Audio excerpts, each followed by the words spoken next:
Hello সবাইকে। আজকের এই কাজটি ছিল একটি আশীর্বাদের তত্ত্বের।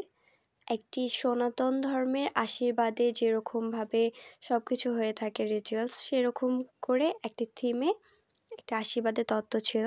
এটি একটি দিদি তার দাদাকে উপহার দেওয়ার জন্য আমার থেকে এটা নিয়েছিল অর্ডারের।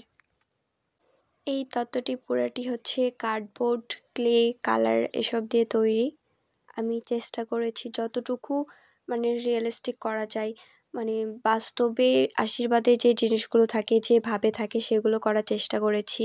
এখানে আমি প্রথমে কার্ডবোর্ডগুলো সেটআপ দিয়ে নিই। একটি স্টেজ যেরকম হয় সেরকম স্টেজ করার চেষ্টা করি, কারণ দিদিটি আমাকে বলেছিল যে অল্প একটু স্টেজ করে তার সামনে জিনিস রাখার জন্য। তো আমি সেরকমই করি। আর হচ্ছে যেই বরটা থাকবে, বরের পাশে একজন গুরুজন দেই, যিনি বরটাকে আশীর্বাদ করতেছে, কারণ এটা আশীর্বাদের তত্ত্ব ছিল। কাজটা অনেক রাতে করা, কারণ এটা এমার্জেন্সি একটা কাজ ছিল। দিদিটা আমাকে অনেক দিন ধরে খোঁজ করতেছিল, তবে আমি অনেক কাজের চাপের কারণে অর্ডারটি তখন নিতে পারছিলাম না। দেন আমাকে খুব পাড়াপাড়ি করে কাজটা করে দিতে হয়। কাজটা অনেক রাতে করার কারণে আশেপাশে ব্যাকগ্রাউন্ডে লাইটটা কম পড়তেছে, জিনিসটাতেও লাইটটা কম আসতেছে। একটি কাজ ভালো করতে গেলে সেই সময় ভিডিও করাটা পসিবল হয় না, বা কাজ করতে গিয়ে অনেক সময় মনে থাকে না যে আমাকে ভিডিও করতে হবে। তো এটার আমি ফুল ভিডিও খুব ভালো করে নিতে পারি নাই। এরপরে যখন এরকম কোনো কাজ করব, তখন আমি আরও ভালো করে দেখানোর চেষ্টা করব যে এটা আমি কিভাবে ফুল প্রসেসটা করছি। এখানে আমি ক্লে দিয়ে মানুষটি তৈরি করে নেই। মানুষটিকে আমি বসিয়ে রাখবো, তো ওইভাবে দিয়ে, আর পেছনে এটাকে হচ্ছে ঠিক রাখার জন্য একটা কার্ডবোর্ড দিয়ে নিই, কারণ এটা যেহেতু ক্লে, খুব নরম একটা জিনিস, সেটা সোজা হয়ে থাকবে না, নড়ে যাবে। এখানে অনেকে জানে, অনেকে জানে না যে আমার হচ্ছে একটি ছোট্ট বিজনেস আছে হ্যান্ড পেইন্টিংয়ের, অনলাইন বা অফলাইন বিজনেস। এই কাজটি আমি 4-5 বছর ধরে, কি তার বেশি সময় ধরে করে আসতেছি। তো এরকম টুকটাক অনেক অর্ডার থাকে, আর এখন ঈদের সময় একটু কাজের চাপ তো আছেই। আর আমার সঙ্গে হয় কি যে কখনো আমি বসে থাকি, তেমন কোনো কাজ থাকে না। আবার যখন কাজ আসে, একদম অনেকগুলো কাজ আসে, তখন আমার খাওয়া ঘুম বাদ দিয়ে কাজ করতে হয়। ঠিক এরকম এই সময় হয়ে গেছে, যার জন্য আমি ভিডিও তৈরি করতে পারতেছি না।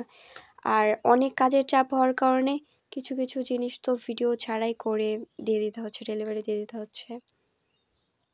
আমি সচরাচর হচ্ছে হ্যান্ড পেইন্টিং, আমার মেন বিজনেসটা হচ্ছে hand painting business. Sari, punjabi, জামা, এসব আরও অনেক কিছুতে মাস্কে কালার করা।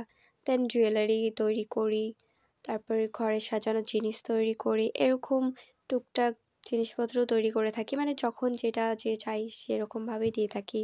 দেন আলপনা, ঘরে হচ্ছে দেওয়ালে আর্ট করা, এরকম অনেক কাজ করে থাকি। তো তার মধ্যে এগুলো তত্ত্বও তৈরি করে থাকতেছি। দেন আরেকটা নতুন বিজনেস অ্যাড করতে যাচ্ছি, সকলকে খুব জলদি দেখাবো, এবং সকলে অনেক সাপোর্ট করার চেষ্টা করবেন। আমি ফুল কনফিউজড হয়ে যাচ্ছিলাম যে এখানে কোন কালারটা দেওয়া উচিত বা কীভাবে কী করা উচিত, আমার মাথায় আসতেছিল না। দেন এখানে কী কী জিনিস থাকে সেটাও আমি বুঝতে পারতেছিলাম না। আসলে এরকম তো কখনো আশীর্বাদ আমাকে দেওয়া হয় নাই, সো আমি জানি না, বা কখনো কারো আশীর্বাদে গিয়ে এভাবে দেখাও হয় নাই। তো অনেক কষ্ট করে মনে করে করে ইউটিউবে ভিডিওতে একটু দেখে কী কী থাকতে পারে সেগুলো বসিয়ে দিই।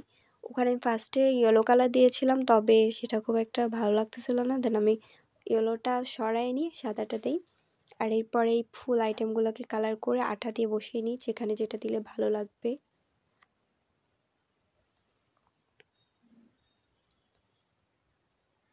প্রতিটা জিনিস যেরকম হয়ে থাকে বা যেরকম হওয়া উচিত সেরকমই করার চেষ্টা করি, এবং হচ্ছে ছোট ছোট বিষয়গুলোও আমি খেয়াল করার চেষ্টা করি।